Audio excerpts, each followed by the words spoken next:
Oke, baiklah saya lanjutkan. Tadi kita sudah membahas terkait dengan balikan modulo atau modulo inverse. Selanjutnya kita membahas terkait dengan kekongruenan lanjar atau linier.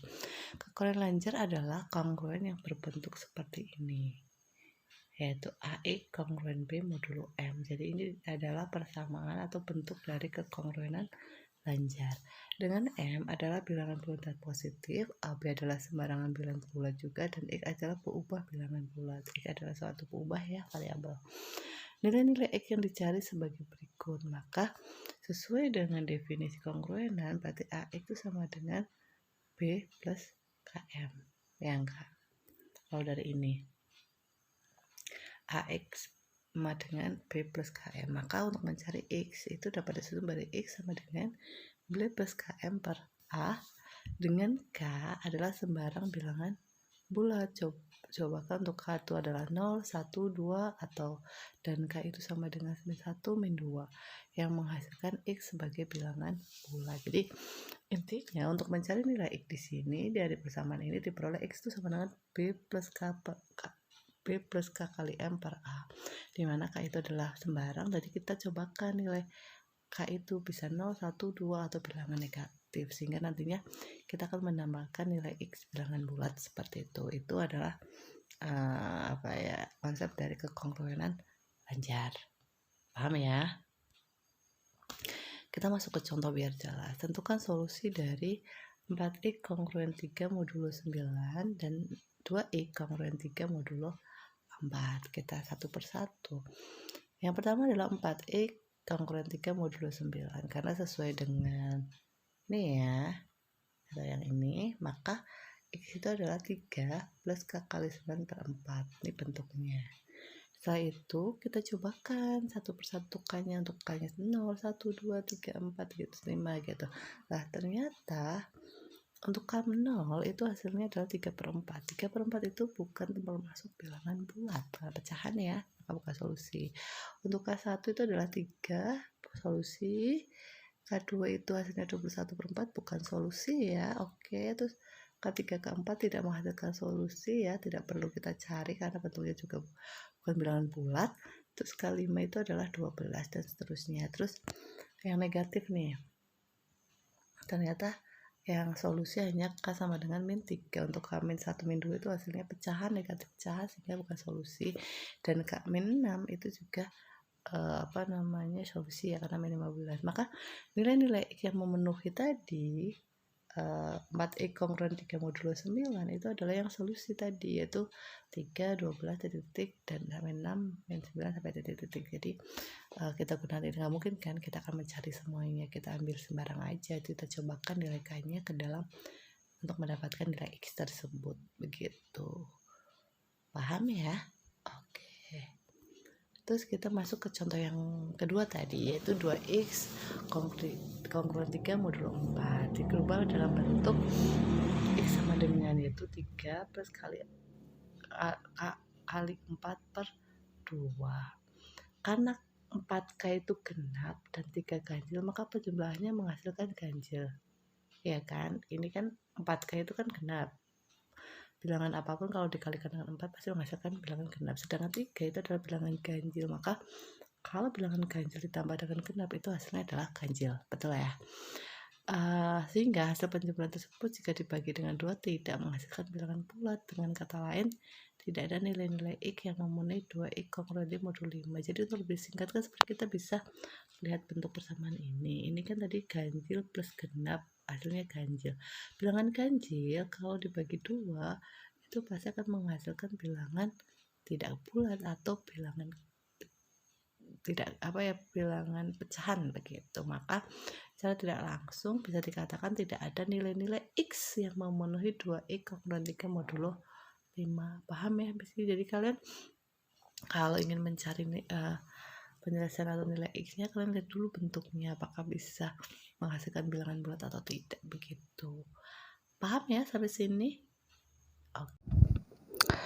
Oke, baiklah, kita lanjutkan. Kita masuk ke tema teori terkait dengan Chinese remainder problem. Pada abad pertama, seorang matematikawan Cina yang bernama Sun Ce mengajukan suatu pertanyaan sebagai berikut. Dia adalah seorang matematika ya. Tentukan sebuah bilangan bulat yang bila dibagi dengan 5 menyisakan 3, bila dibagi 7 menyisakan 5, dan bila dibagi 11 menyisakan 7. Pernyataan Sunset dapat dirumuskan ke dalam sistem kongruen lancar seperti ini. Jadi kita kan disuruh mencari bilangan bulat, otomatis adalah X di sini. Dibagi oleh 5 menyisakan 3 karena modulo 5 itu membagi 5 sisanya 3, dibagi 7 modulo 7 sisanya 5, dibagi 11 sisanya 7, maka bisa ditulis dalam bentuk kongruensi seperti ini. Ini adalah pernyataan yang diajukan oleh Sun Tzu.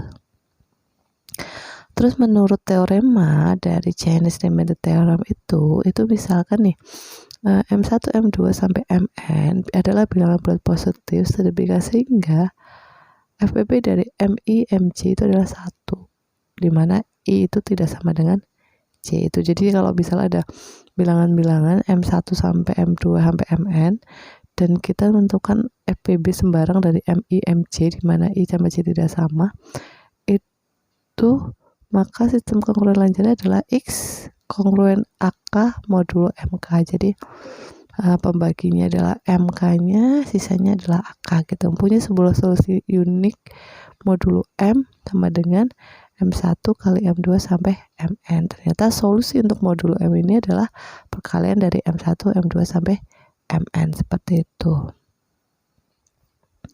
Nah, seperti ini contoh 1. Tentukan solusi dari pernyataan Sun Tzu di atas. Saya bacakan ya, semoga agak paham nih, ini panjang banget, jadi kalian harus memahami per kalimatnya. Menurut teorema yang tadi itu, kongruen pertama yaitu X kongruen 3 modulo 5 memberikan bentukan menjadi X sama dengan 3 plus 5 kali K1. Betul ya, ini definisi di kongruen. Untuk beberapa nilai K, sulitkan ini ke dalam kongruen kedua menjadi 3 plus 5 K1 kongruen 5 modulo 7, ya kan. Jadi X-nya untuk persamaan kedua diganti dengan 3 per 5 K1. Dari sini kita peroleh K1 sama dengan K1 kongruen 6 modulo 7, karena kan dipindahkan ruas ya, gitu, dengan cara yang itu ya, dipindahkan ruas terus dibagikan 5 seperti itu. Atau K1 dari bentuk K1 ini kongruen 6 modulo 7 kan bisa dirubah ya bentuknya menjadi K1 sama dengan 6 plus 7 K2 untuk ini ya, untuk beberapa nilai K2 nya sehingga diperoleh nilai K2. Jadi kita mendapatkan X sama dengan 3 plus 5 K1 sama dengan 3 kali 3 plus 5 K1 nya kan 6 plus 7 K2 sehingga diperoleh seperti ini, 33 plus 35 K2 yang mana memenuhi dua kongruen pertama, ya kan. Persamaan 1 dan 2 terpenuhi. Jika X memenuhi kongruen yang ketiga, ya kan, tadi ini kan, ini kan X nya itu kan ini 33 plus 35 K2 ini kan sudah bukan gabungan dari persamaan 1 dan 2 ya, yang tadi kita masukkan ke persamaan 3, X nya diganti dengan ini, maka diperoleh 33 plus 35 K2 kongruen 7 modulo 11 yang mengakibatkan K2 nya menjadi kongruen 9 modulo 11 atau K2 sama dengan 9 plus 11 kali K3, begitu kan. Terus masukkan K2 ini ke dalam kongruen yang ketiga, yaitu misalkan ini X sama dengan 33 plus 35 K2 kan, K2 nya diganti ini yaitu 9 plus 11 kali K3, sehingga diperoleh seperti ini modulo 11. Dengan demikian X kongruen 348 modulo 389 yang memenuhi ketiga kongruen tersebut, dengan kata lain 348 adalah solusi untuk modulo 385.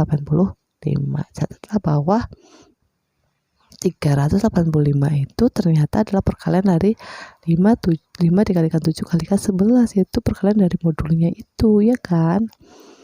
Maka dari bentuk ini sesuai dengan teorema tadi, yaitu Untuk solusi terhadap modulo M itu adalah M1 kali M2 M3, yaitu 5 kali 7 kali 11, atau seperti ini ya. Karena 77 kali 3 kongruent 1 modulo 5, 55 kali 6 kongruennya diperoleh seperti ini nih. Ini yang dikongruenkan ya. Tuh.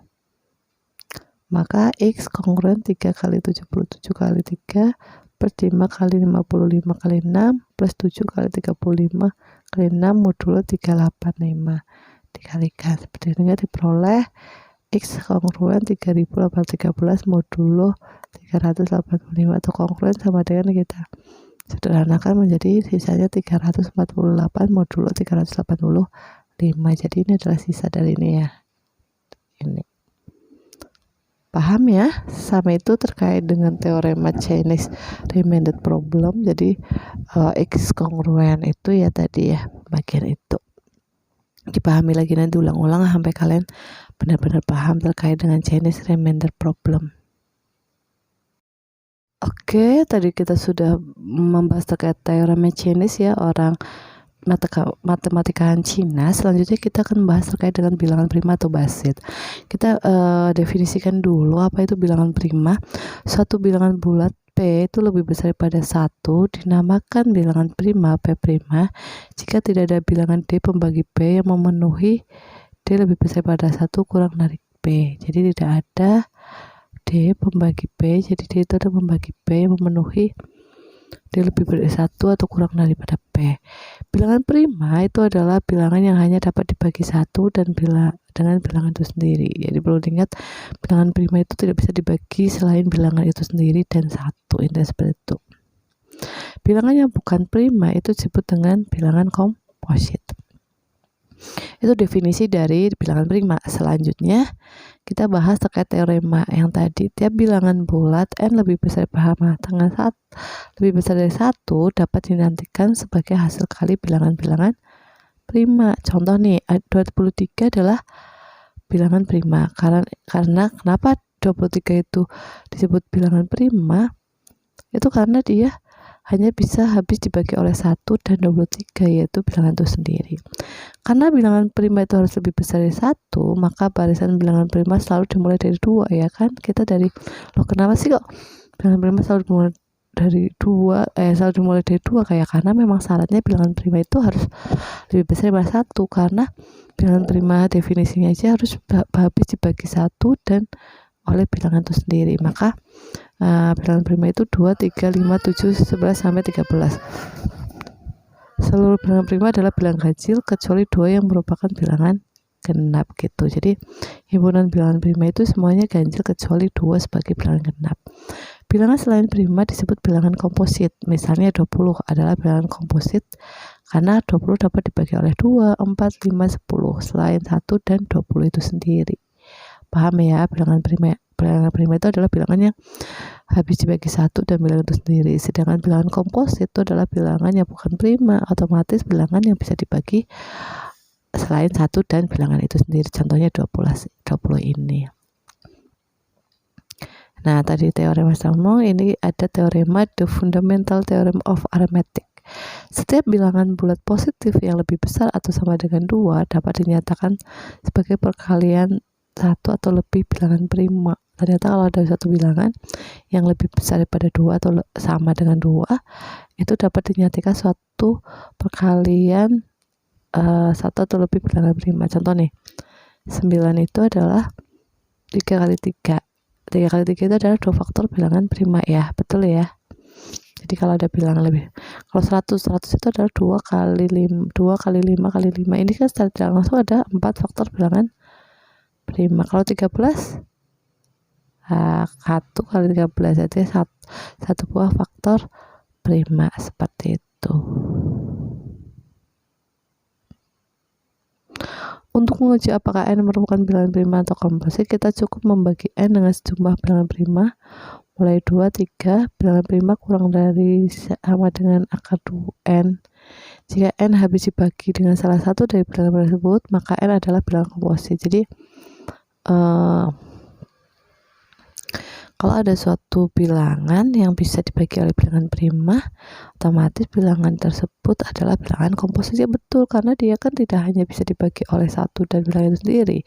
Dan bilangan selain bilangan satu itu kan, selain bilangan prima itu kan, bilangan prima itu kan dimulai dari 2, maka bisa dimulai 2 berarti 2, 3, 4 gitu, bisa membagi bilangan itu, maka disebut bilangan komposit. Tetapi jika n tidak habis dibagi oleh semua bilangan prima, maka n adalah bilangan prima begitu, karena cuma bisa dibagi oleh satu dan bilangan itu sendiri.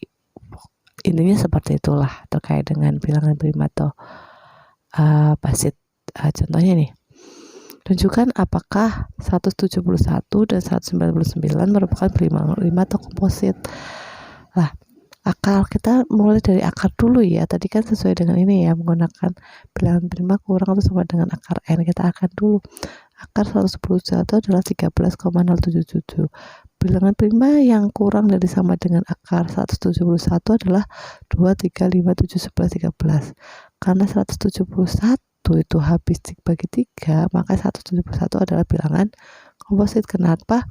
Ternyata ada bilangan yang kurang dari sama dengan akar 171, ini sesuai dengan teorema ini, yaitu 3, maka 171 itu adalah bilangan komposit. Terus yang kedua, akar 199 yaitu 14,107, bilangan yang kurang atau sama dengan akar 199 itu apa? 2, 3, 5, 7, 11, 13. Karena 199 tidak habis, jadi dari 2, 3, 5, 7, 11, dan 13 tidak ada yang bisa membagi 199, satu pun tidak ada, maka bisa dikatakan 199 adalah bilangan prima, begitu ya. Jadi intinya seperti itu untuk menentukan apakah itu bilangan prima atau bilangan komposit. Jadi intinya cari dulu bilangan prima yang memenuhi kurang dari sama dengan akar n-nya, akar bilangan tersebut, terus satu aja bilangan dari prima tersebut yang memenuhi bisa membagi bilangan tersebut, maka disebut bilangan komposit. Tapi kalau dari seluruh bilangan prima tidak ada yang bisa membagi, berarti bilangan prima. Paham ya sampai sini ya? Ada yang mau tanyakan? Silakan disampaikan. Selanjutnya saya akan membahas terkait dengan teorema Fermat. Apa itu teorema Fermat? Terdapat metode lain yang dapat digunakan untuk menguji keprimaan suatu bilangan bulat yang terkenal dengan teorema Fermat. Jadi ini untuk menguji suatu bilangan itu prima atau dalam suatu bilangan bulat begitu. Fermat itu sendiri adalah seorang matematikan Perancis. Ternyata matematikawan tuh di seluruh dunia itu ada ya pada tahun 1640. Kalau ini Fermat itu tinggal, kalau tadi Sun Cha itu dari Cina, kalau Fermat itu dari Perancis. Menurut itu Fermat sendiri teoremanya berbunyi, jika P adalah bilangan prima dan A ada bilangan bulat yang tidak habis dibagi dengan P, yaitu FPB AP sama dengan 1, maka A pangkat P dikurangi 1 kongruen 1 modulo P. Ini ya perlu diingat. Jadi ada suatu bilangan P adalah bilangan prima dan A, ada dua bilangan P dan A. P adalah bilangan prima, A adalah bilangan bulat tapi tidak habis dibagi oleh P, maka akan berlaku FPB dari AP itu adalah 1, A pangkat P min 1 kongruen 1 modulo P akan berlaku seperti ini. Yuk kita masuk ke contoh ya. Kita akan menguji apakah 17 dan 21 itu bilangan prima atau bukan. Sebenarnya sih kita sudah tahu ya ini bilangan prima atau bukan. Ini prima, ini bukan. Tapi kita tunjukkan dengan menggunakan teorema Fermat. Kenapa menggunakan ada teorema seperti itu? Kadang-kadang kan kita kalau bilangannya besar sampai ribuan gitu kan bingung nih.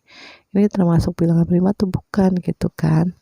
Nah, kita mengambil nilai A-nya adalah 2 karena FPB dari 17 dan 2 itu adalah 1. Jadi ini hampir sembarang ya, yang menunjukkan bahwa bilangan tersebut dengan 2 ini kita ambil itu FPB-nya adalah 1.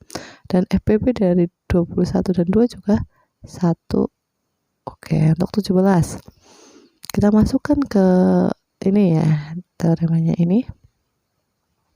2 pangkat 17 min 1 itu sama dengan 65.536 kongruen 1 modulo 17, ya enggak sih? Karena 65.536 536 itu dibagi 17 itu sisanya adalah 1 karena tidak membagi.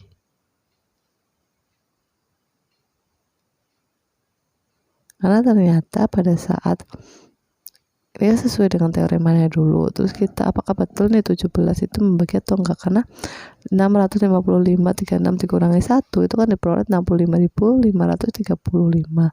Ternyata itu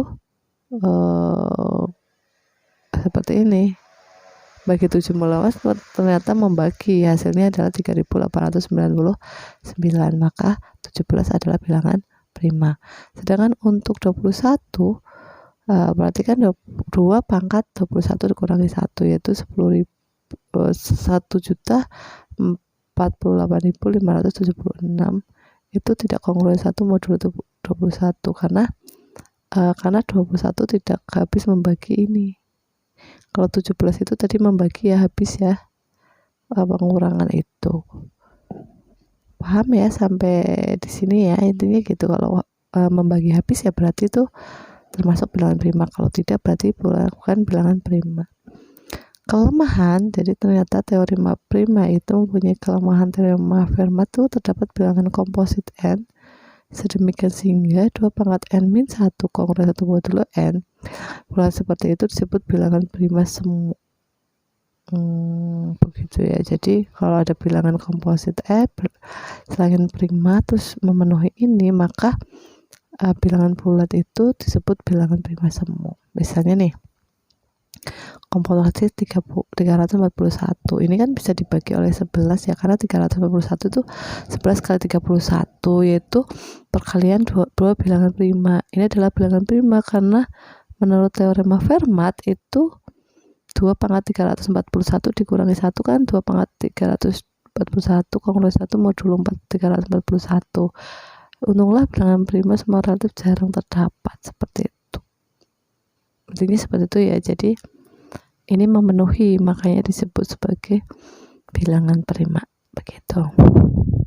Selanjutnya tadi contoh yang pertama, ini contoh yang kedua. Periksalah apakah 3 pangkat 16 kongruen 1 modulo 17 dan 18 pangkat 6 kongruen 1 modulo 49 itu adalah bilangan prima. Coba kita dengan mengetahui bahwa kongruen 3 pangkat 3 kongruen 10 modulo 17, karena 3 pangkat 3 itu kan 27 ya, dibagi 17 kan 1 kali 17 sisanya 10. Kalau dikuatkan dari bentuk ini itu kan diperoleh seperti ini ya, 3 pangkat 6 kongruen 100 itu kongruen apa? Min 2 ya, karena dibagi 17 kan sisanya min 2 seperti itu.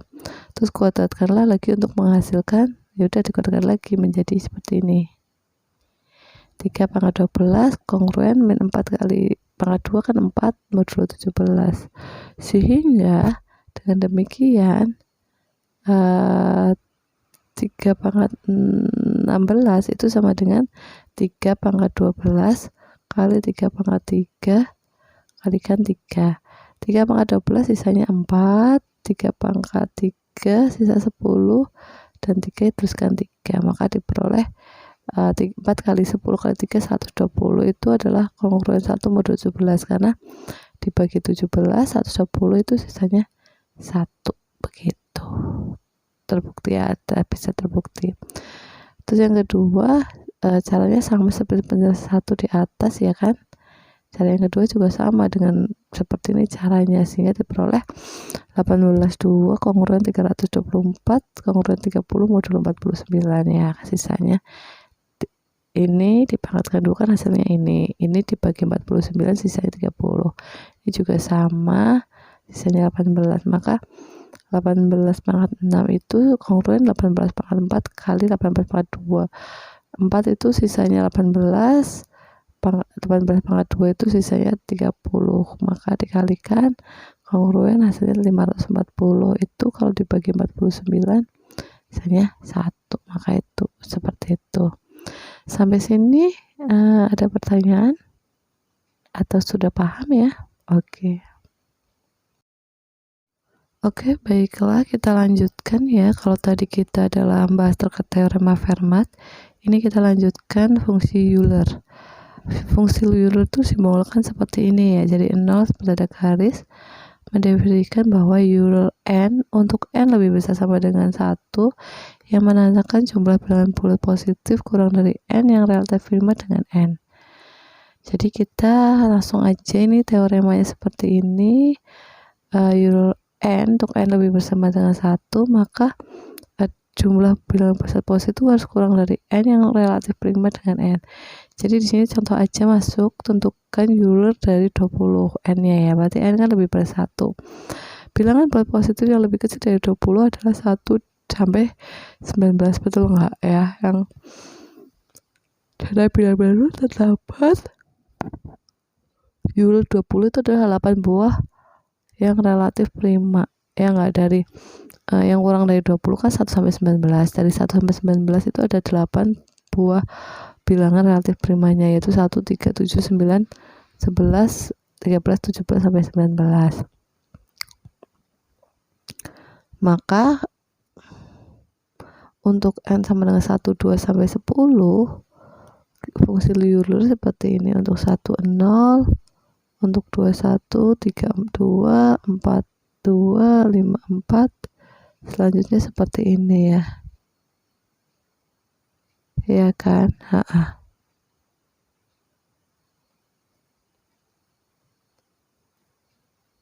Diperoleh dari mana ya?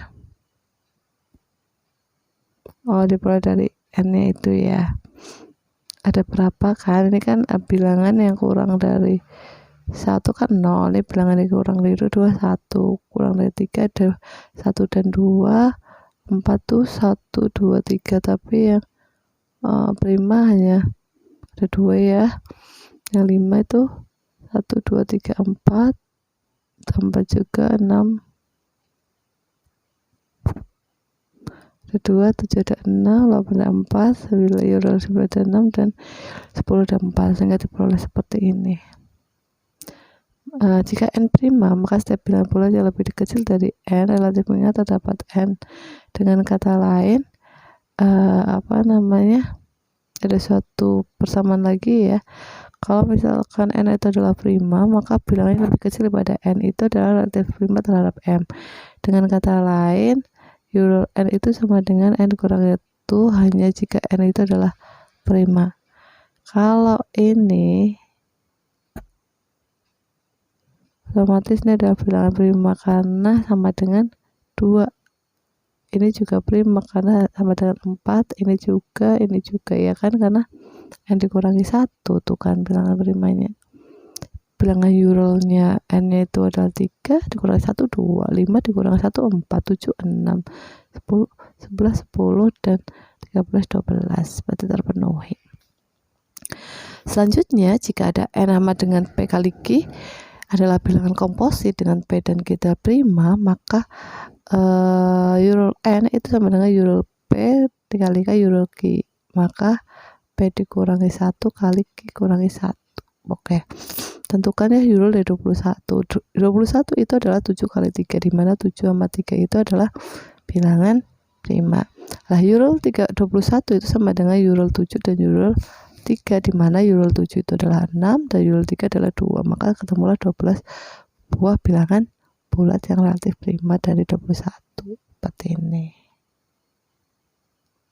Paham ya? Nah, ini sesuai dengan teorema ini, seperti itu. Selanjutnya untuk teorema 7, yaitu Euler generation of Fermat theorem. Jadi perpaduan antara Euler dan Fermat. Jika FPB A dan N itu 1, maka A pangkat Euler N modulo N itu sama dengan 1, atau A pangkat Euler N kongruen 1 modulo N. Bisa ditulis seperti itu. Ini generasi Fermat. Contoh aja, ada nggak contohnya? Begitu, nggak ada contohnya. Ternyata intinya seperti itu ya teoremanya. Jadi kalau misalkan ada FPB dari A dan N itu ada 1, maka A pangkat Euler dari N itu kongruen 1 modulo N. Begitu. Tinggal aja kalau ada soal memenuhi. teorema ini.